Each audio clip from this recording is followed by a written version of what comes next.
Welcome to Invested in Climate. Protecting the planet and decarbonizing the global economy is the challenge of our time. Never before have so many people rallied around a common cause. We all have a role to play, and the opportunity we face is unprecedented. Invested in Climate aims to help people do more to address climate change through their work, investments, learning, lifestyle, and activism. I'm your host, Jason Rissman. I co-lead a climate venturing practice at the design firm IDEO, supporting early-stage climate founders and organizations. I'm also an investor and startup advisor, and have realized that when it comes to climate action, I'll be a lifelong learner looking for the best ways to have a climate-positive impact. If you like what you hear, give us a good rating on Apple, Spotify, Google, or wherever you found us. Follow us on social, subscribe, and spread the word. Find episodes, sign up for updates, get in touch, and visualize your climate action at investedinclimate.com. Thanks for joining.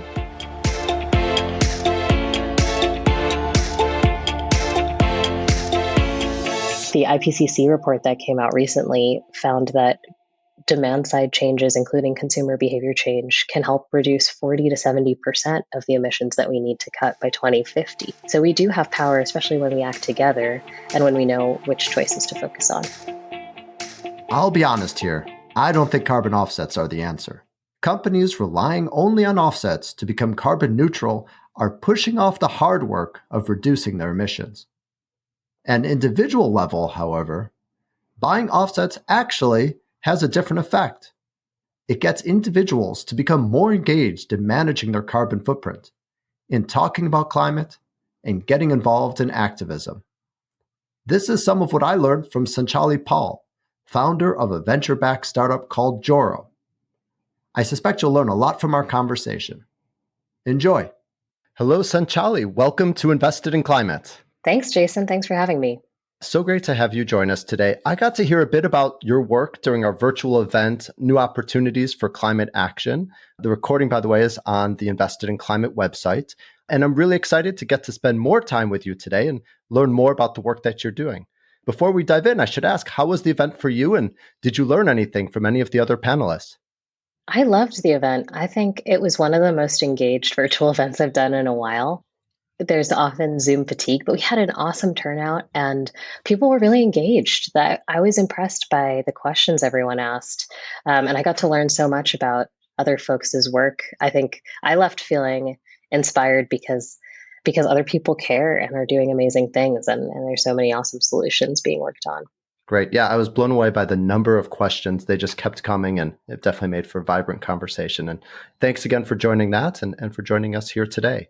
So let's dive in. You are the founder of a company called Joro.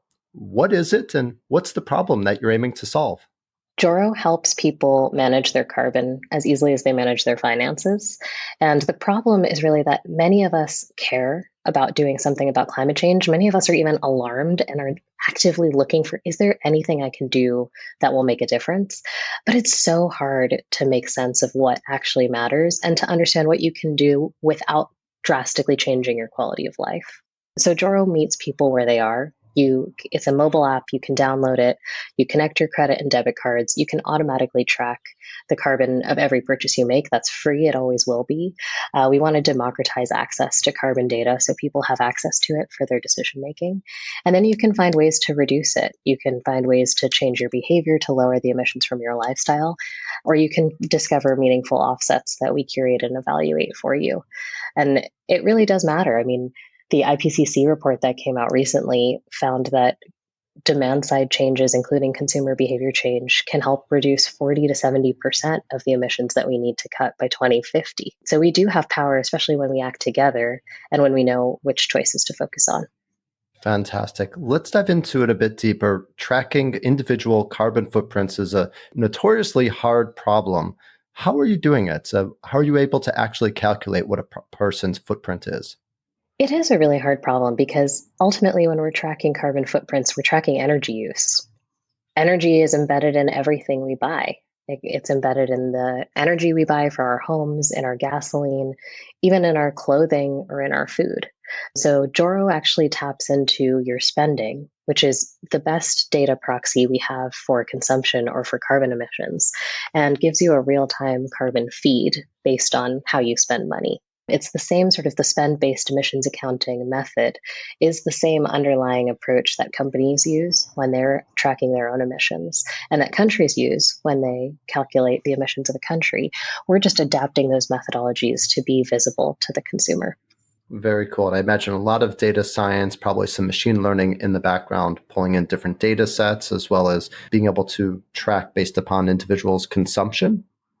Yes, that's right. I mean, it's probably easiest illustrated through an example. So if you spend $50 at the gas pump, we look at the carbon intensity per dollar of gasoline, and those are national level data sets that we look at. But then we also adjust it for where you purchased it. So I'm in Oakland, California. If I purchased gasoline here, the price of gasoline right now is almost $6 a gallon. And so we'll account for that in the calculation. So we combine national, local, and then even transaction level data sets and information about the user. So if you tell us you're vegetarian, your grocery bill will have a lower carbon footprint than someone who's not. And so there's a lot of combining of data sets and then, as you said, machine learning to be able to recognize purchases effectively. Amazing. And I'll confess, I'm a Joro user. I have the app. And what struck me is just how seamlessly this experience can occur. It's not that I'm entering in each of my purchases, but you actually connect through Plaid, which is a secure platform for connecting credit cards to other apps. And you're able just to see my transactions as they occur and be able to then make calculations about the carbon footprint. The user experience really smooth. I'm glad to hear that. And it really came out of my own experience. I tracked my own carbon footprint in an Excel spreadsheet for several years, and it was extremely tedious. Um, I did discover many things I could do that would reduce my emissions. I ultimately reduced my emissions by 30% over a few years, but it was so much work. And I just want this to be easy. Well, great. So we have a sense now of what you offer users. How do you make money? Right now, the app is free to use. Like I mentioned, we want tracking to always be free. The way we make money right now is if you purchase offsets. So if you decide that you want to reduce your emissions beyond what you can actually change in your life, but actually draw them down by investing in projects around the world that are reducing and removing carbon, then we do work for you. We evaluate and curate offset projects on a rolling basis, and we put together a portfolio of the best offsets on the market that are usually only available to companies with large sustainability teams who can do that kind of research and buy in bulk. We basically aggregate demand from our community to do the same thing. So we have 6 projects that our community supports right now. Out of 30, we've evaluated deeply. The 6 projects are across forestry, soil, and some really long duration carbon removals that are doing really innovative stuff like Charm Industrial and Running Tide. And we take a 17% fee for managing that portfolio on an ongoing basis. Great. And maybe just to help people understand, what is an offset and how does offsetting work? Offsets are when you pay for carbon to be reduced or removed somewhere else in the world, usually measured in a ton of carbon dioxide equivalent or greenhouse gases. And that can happen through things like forestry projects where you're restoring or planting trees that are capturing carbon as they grow. It can be through, we have a project with Running Tide that's actually sequestering carbon in kelp and seaweed and returning that seaweed to the ocean floor so it's permanently stored at the bottom of the ocean. It can also happen through some technology-based ways, direct air capture projects, for instance. Offset projects vary dramatically in quality and in the amount of time that they last. And we think it's really important for people, if you're going to spend money on reducing or removing carbon somewhere in the world, it should actually be doing what you want it to do. And so we spend a lot of time and effort to make sure that no offset project is perfect, and anyone who tells you otherwise is lying to you. But we spend a lot of time trying to make sure we find the best ones, and then we put together a portfolio that maximizes impact. There's a fair amount of criticism of offsets, concerns about additionality, and I think that's what you're getting to with the idea of them being high quality. But there were concerns that offsets could take credit for carbon sequestration that would happen anyways without an offset being purchased. And also in the corporate space, there's concerns about companies putting off doing the hard work of reducing emissions by instead just buying offsets. How do you think about these concerns? And is it different because you're focusing on individuals rather than companies? I think those are incredibly valid concerns. And those are things that worry me too. When I started on this journey with Joro, offsets weren't a part of the product. And it became one over time as I started to learn more and more about the space and understand not all offsets are bad, but maybe 80 to 90% of them are. I think it is quite similar for individuals as it is for companies. It is irresponsible to be offsetting with poor quality projects that are not actually reducing or removing carbon and using that as a license to pollute. That's not the goal of any of this work. So I think there's a few principles that I would keep in mind as a consumer or as a company if you're approaching offsetting. One is to make sure that you're combining offsetting with a measurement and reduction strategy. Offsetting alone without knowing your carbon emissions or without actively trying to reduce them in some way is not getting us to where we need to be in the next 10 years. Also, it's super important as much as possible to use offsets as a price on carbon. We've seen that at the corporate level, that when offsets are used to set a price on carbon, they actually incentivize reduction. And we're starting to see evidence of that within our community as well. Our offset subscription is different because it's exactly proportional to your emissions that month. So when you offset, if you emit more, you pay more. If you emit less, you pay less. It's kind of like a price on carbon for an individual. And we did find in 2021 that users who subscribed for a net zero membership with offsets actually reduced their emissions more than people who did not offset. They reduced their emissions 6% more than people who did it. And so we're starting to see evidence that like responsible offsetting strategies are really powerful. They can allow you to express demand for carbon to be reduced or removed beyond what you can do yourself and have an impact beyond yourself. But if the incentives aren't designed correctly, then they can be harmful. Fantastic. So let's turn to some of those lifestyle choices that people can make. And we'll recognize that probably most people aren't as, oh, I say this in a nice way, wonderfully nerdy as you in building a spreadsheet and keeping track of it for years. But what are people doing or what can they do where they have the most leverage and the most impact for reducing their own carbon footprint? One of the things I always tell someone when they're like, what's the biggest thing I can do? Is that the biggest thing you can do is the thing you're actually going to do. And for everyone, that's different. So while there's a few big categories that drive the majority of emissions for our users, for some people, their family lives super far away. Telling them to fly less is just not going to happen. Or for some folks, meat is a big part of their diet and they're never going to give it up. So telling them to go vegan is not helpful, even though that could be the biggest thing that they would do. I would start by thinking about sort of there's 5 categories of your carbon footprint as a person, and overall households contribute 65% of global emissions. So we kind of ladder up to the sort of systemic level of where emissions come from. There's your finances, there's your home energy use, there's your food, shopping, and travel. In finances, there's actually a lot of things you can do that people don't realize. You can switch your bank from a bank that funds fossil fuels. A lot of people don't realize our retail banks turn our savings around and use them to loan to fossil fuels. And JP Morgan Chase, if you have a Chase account, they lend at a rate 3 times more to fossil fuel companies than other banks. So even just switching your bank could be a really big action. There's some new data coming out on the actual carbon impact of that, but it's pretty significant. Another area people don't think about is sort of your investments, your 401k. Those are things we had some guests on the event we had that are working on that. And then within travel, flying less is really important, but people also, you can get creative. You can combine trips. That's a thing I do a lot is I do have to fly, but I can combine travel and stay for longer so that I can do fewer flights. Also, flying direct cuts about 30% of emissions if you don't have a stop in the middle from takeoff and landing. Picking economy class and really efficient planes that have a lot of people per flight are actually also really efficient ways to travel, sometimes more efficient than driving in an SUV. The discomfort we feel in a crowded plane is actually, well, it's an efficient way to fly. There's a silver lining. That COVID risk has a silver lining, exactly. But yeah, and within the home too, there's so many things. If you're a homeowner, there's so many ways that creating efficiencies in your home can save you money and also save you carbon. If you're a renter, a lot of people don't realize you can switch your utilities to green energy, usually through your utility provider or through a third-party service like a community solar service like Solstice or Arcadia.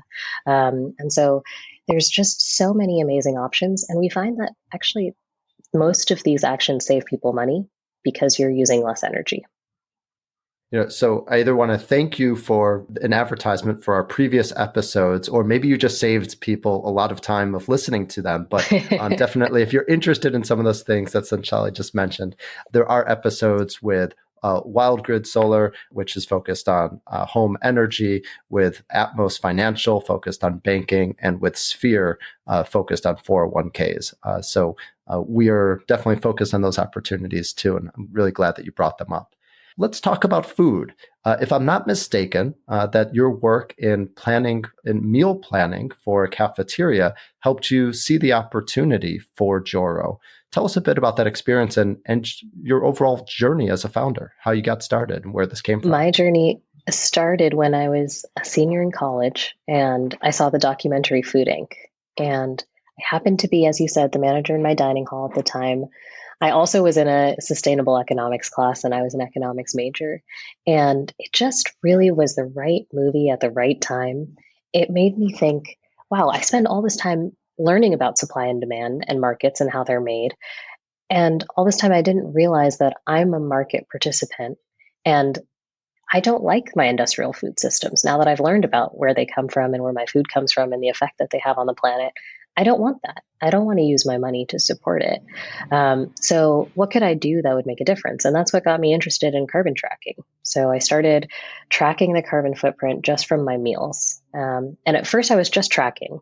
I wasn't trying to make any changes. And I started tracking, and I found that I was actually eating meat something like 12 meals a week. Even, in the dining hall, I started just putting chicken on my salad or sausage at breakfast, like not really thinking about it very much, not being intentional. And then I started slowly cutting down from 12 to 6, and then from 6 to 4, and sort of seeing where is my point where I could do this for the rest of my life? What's sustainable for me? And I ended up cutting down to 2 meals a week for sort of like a Friday night, Saturday night. And that was enough for me. I didn't really need more than that. It kind of felt like a sacrifice, but I really wasn't missing it. And I found that just that one action was having an impact, like taking half a car off the road that year. Wow. And I was like, wow, that's actually really meaningful. And what if everyone, there's a lot of people in this dining hall. There's like 200 people who eat here who are like me. So I talked to the chefs and we decided it's probably fine if we switch one dish from meat to vegetarian every night. There's like 4 dishes and usually like 3 are meat and 1's vegetarian. Why don't we just make it half and half to start with and see if anyone notices? And we did that and no one really cared. And then we said, what if we switch the red meat to just always chicken or fish? And no one really noticed. And so those changes, we were able to take hundreds of cars off the road that year. That was really what showed me sort of the power of aggregate demand, or of community is another way of saying it, of that when people take action together, it really matters. Fantastic. You were also a management consultant and you were focused on systems change, something that in my work at IDEO, we do a lot as well. I'm curious, from a systems change lens, which is really all about understanding the different interconnected relationships within a system, why focus on individuals as your leverage When point? I think about systems, I really liked your framing there, but it's about interconnected entities, like understanding the connections between and how things work. And what I realized through this and through my work as a consultant is that ultimately companies and governments are responsible to stakeholders. Companies have customers that are really critical to their businesses. They also have employees. Governments, especially democratic governments, care about their citizens. And when citizens demand things, that's when government changes. When consumers demand things, that's when companies change, and to some extent, employees as well. But it's very rare it's almost unheard of, I think, in history that a company or a government would make a magnanimous change for no reason unless it was demanded by their stakeholders. And that's sort of my approach to thinking about individual behavior change. It's really about thinking about our systems as collections of individuals and realizing systems are made up of people making choices every day. And those choices come from somewhere. They come from demand right now in the way that our economy is set up. So to me, it's really inspiring to hear examples of when individual action has resulted in systems change as a way to know that that's possible.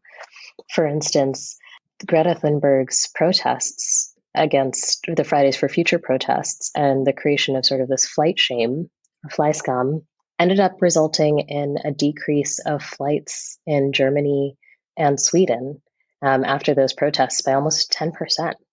Last year, the French government moved to ban short haul flights on routes where there were trains as a result of the sort of overwhelming sort of consumer demand for lower carbon modes of transport.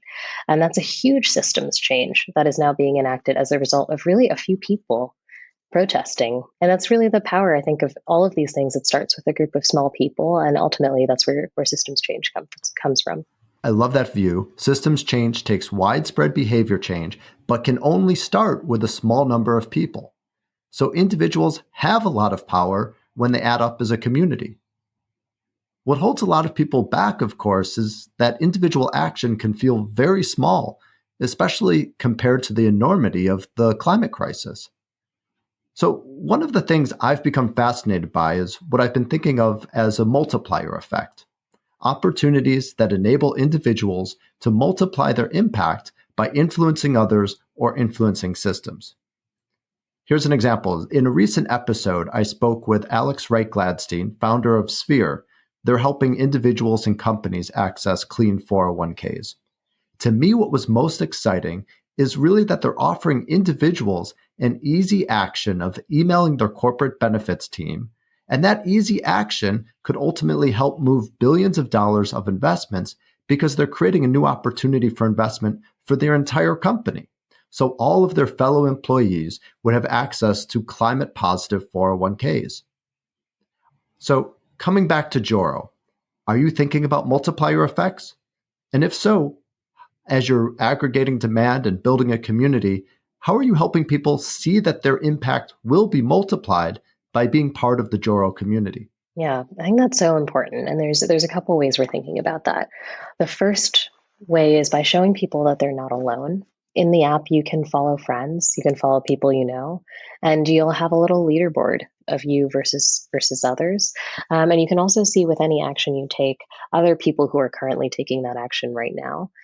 So there's this element of knowing that you're part of something bigger than yourself. And we did find in our impact report last year that folks who followed at least one person on the app lowered their emissions by 20% more than people who didn't. So it does also help just create that accountability and motivation to keep going. And we do a bunch of reporting back on sort of the aggregate impact of our community as well. But something we're working on now is helping to frame actions like the one you mentioned in a way that also allows you to multiply your impact. So that's such a great example of you can green your 401k, and then you can take the step of actually asking your employer to offer green 401ks to the whole employee base. Or in the case of offsetting, you can offset and essentially be putting a price on carbon for yourself. You can also email your local congressperson about trying to set a price on carbon in your state. And so those are now actions that are not currently included in the app, but are things that we're working on to help folks take personal action and really make that connection to community. Fantastic. So some might be skeptical that consumers will take the time, effort, and expense to think about their carbon footprint. So who are the consumers that you're targeting, and what made you confident that there would be demand for Joro and that you'd be able to engage these consumers? I think it's easy to be skeptical because, to be honest, we have been hearing about the rise of the sustainable consumer for a while, for like a decade at least, and things are changing. I think we are seeing it happen in some areas very rapidly. Like I think the plant-based protein movement is a great example of where this whole industry has come up so quickly, and it's kind of evidence that there's a new type of consumer who's willing to try something completely different for health and environmental benefits. But what made me confident in launching Joro is that there is pretty clear evidence that consumer sentiment is changing at a rate it has never changed before.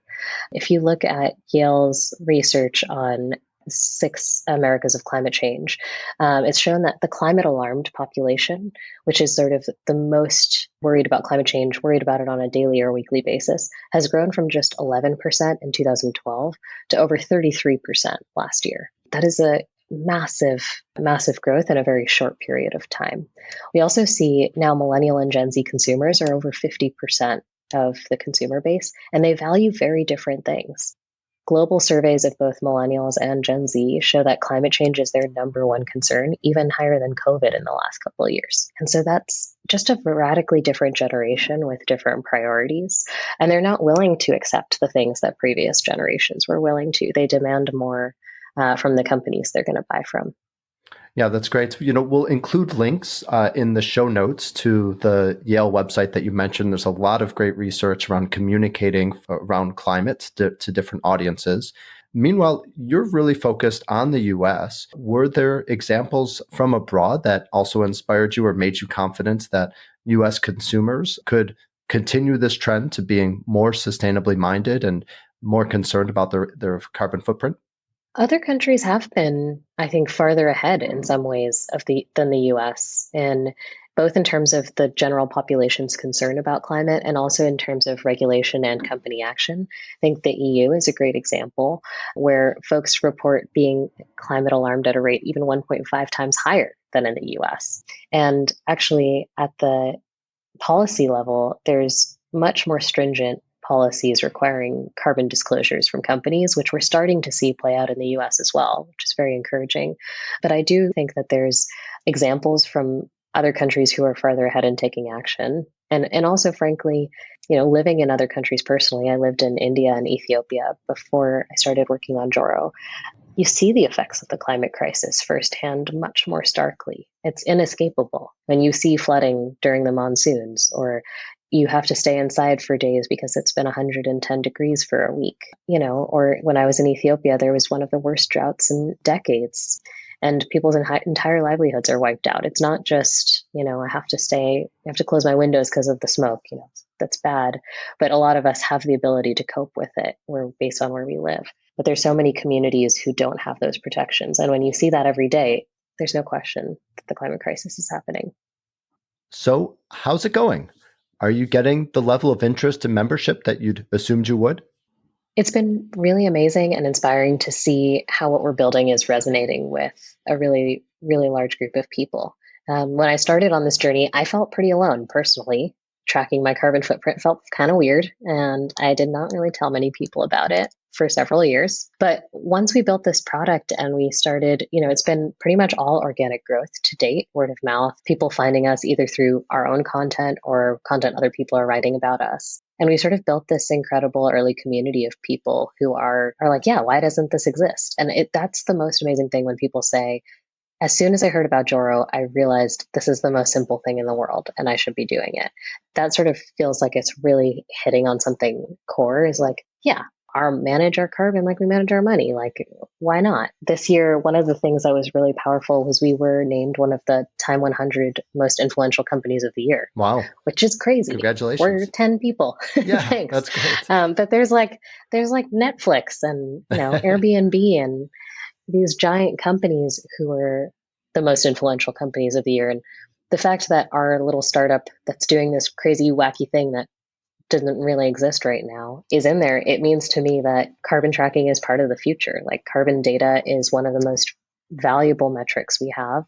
And it's currently just way underutilized. So I think of it similar to the mindfulness revolution, where a few years ago, no one was really using a meditation or mindfulness app, and no one was really talking about it. People who meditated were crunchy hippies. One of the founders of Headspace, Rich Pearson, is one of our investors, and hearing their stories really has helped us think about sort of where we are in culture in this cultural moment and sort of what could be coming in the future. A couple of years from now, it'll just be normal for everyone to know their carbon emissions and to be managing them intentionally towards some sort of future wealth, rather than just racking up carbon debt without knowing about it. That'll just be normal for people to have a climate practice, just like you have a mindfulness practice. And that's really the cultural sort of change that we see and we feel like we're in the position to help create. Yeah, what you're describing is, and this is really interesting, is it's not just about helping people manage their carbon footprint, but it's contributing to a cultural change, as you said, a paradigm shift, a change in consciousness. And I'm curious, given that you have to focus on user growth and just the metrics of making your business work, how are you able to also track or work towards or partner to work towards some of those loftier goals of a new way of thinking? I think you're right. I mean, ultimately, what using Joro is about finding balance. It's about finding balance in your life with the world that we live in, and using our consumption intentionally to try to create the world that we all want to live in together going forward. We track, a lot of the normal metrics that an app or a company like us would track with user growth and revenue, like you said. We also track a lot of impact metrics. We look at what percentage of our users are actually engaged with reducing carbon right now. We look at how much carbon per person is being reduced or removed. We found last year that our average user who is tracking their emissions for the course of the year lowered their footprint by about 21%. Wow. About half of that was through behavior change. About half of it was through offsets. And that's really powerful. That's really, really incredible. And I think some of the other stuff that you're talking about really won't be able to be measured in metrics, but will only be able to be seen in culture and sort of happens through brand and through popular culture of sort of, is carbon awareness, climate awareness, sort of this understanding of our mutual coexistence with nature becoming a bigger part of what's accepted in the mainstream and what's sort of taken as the norm. I'm curious, from what you're tracking, and you mentioned before that your belief is that the most impactful change someone can make is the one that they're going to actually do. What are the changes that Joro users are making? Imagine that you're tracking a lot of the choices and the decisions that they make. What is it that's really standing out as the easiest or the most common things that people are doing? And what does it point to as the action areas where we actually need to invest more to help people change? Some of the areas where people have made the biggest carbon reductions in the last year or so have been specifically in their home energy use and in their travel. In travel, that happens in different ways. Some people are able to change how much gasoline they're using by making choices to stay work from home instead of going back to the office. Some people are making changes in how much they fly. We've heard a lot of reporting of combining trips or taking fewer flights, doing road trips. A lot more willingness to do road trips now. That might be a good thing, sort of a lasting thing from COVID. Or excited to get back on trains again because it's just so new and something we haven't been able to do in a while. Also, a lot of folks offsetting flights. When you have meaningful offsets and you do have to fly, that's a great way to do it. And then in home energy use, people doing things like turning down the thermostat, using less electricity at home, actually heating and cooling. People don't realize it's like 50% of your energy use in the home. It's one of the biggest areas where you can save energy and save money, as well as unplugging devices. 23% of energy use in our home comes from idle devices across the US. So getting smart strips, putting them on timers so that they're not always using energy when you're away from home, or, using cold wash and air dry, also another big source of energy use, or then also just straight up switching their utilities to clean energy, like we were talking about, through their utility provider or a third party. Those were some of the most impactful actions people took. But we also got a lot of interest in some of our articles and guides on how to do things that maybe might take longer for people to decide to do. But things like how to build a sustainable wardrobe was one of our most popular articles we wrote. So like thinking about over time, how do you move from a fast fashion wardrobe to a more like longer lasting and thrifted wardrobe? Or people thinking about how to green their banks. That was a big one. That it takes time and effort, but there's a lot of interest. Working on climate and thinking about it all the time, it can get really sad and scary sometimes. And I do think that those feelings of like isolation and guilt are very real. And what brings me joy and hope is when I see people taking action and see how deeply so many people care about this. There's thousands of people on Joro who are taking action together, actually tens of thousands of people. And that's amazing to see. Talking to other folks about what they've done, it gives me inspiration and it gives me hope and also some accountability for things that I'm trying to do. So climate crisis isn't any of our faults. None of us caused it, but that doesn't mean we're powerless either. We don't have to give that up entirely. So I hope that people who listen to this will feel like, kind of give yourself some grace. That's my hope, is that people develop a carbon intuition and they know which things to stress about, which ones not to.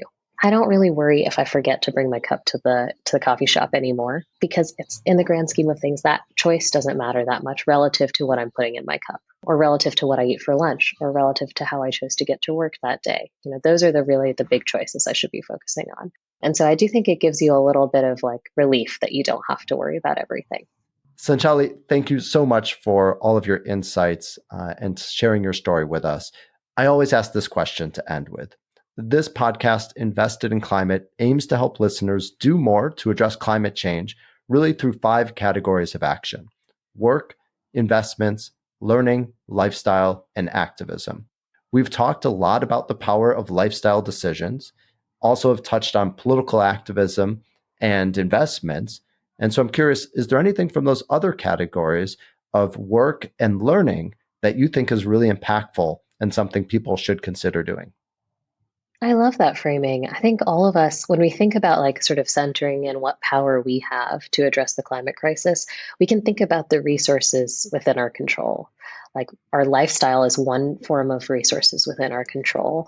Our labor, like capital labor, is another one. And where we choose to work is super important. We participate in a very meaningful way, 40 hours a week, some people even more in the economy that way. And so thinking about, is there a way for me to move my career more into like helping create a low carbon future, a sustainable and just future? Does that mean changing jobs? Does that mean using the role that I'm in at my current company or organization to create change at this organization to be more climate positive? I think that's a really, really powerful and important question. How we spend our time is such an important resource we have. And learning is just I feel like the underpinning for all of this. Learning and awareness is always the first step, and talking about it with others. I think learning and sharing that learning with people we know, our communities, is like another way that we have influence through resources. And so I think that's a really important area to think about and a place to draw inspiration from too. We at the company, we started reading Braiding Sweetgrass as like an onboarding book for before anyone joins. Such a good book. And there's so much to learn. The world is so rich. That's the kind of world we're trying to protect. Love it. Sanchali, thank you so much for all of your time and for sharing your story with us today. I will be checking my Joro app for my own carbon footprint and wishing you luck and hope to stay connected. Thanks so much, Jason. This was really fun. Thanks for joining us for this episode of Invested in Climate. Please remember to rate us on Apple, Spotify, or Google. Find show notes, sign up for updates, get in touch, and visualize your climate action at investedinclimate.com. This podcast is for informational and entertainment purposes only and does not constitute financial, accounting, or legal advice. Thanks again.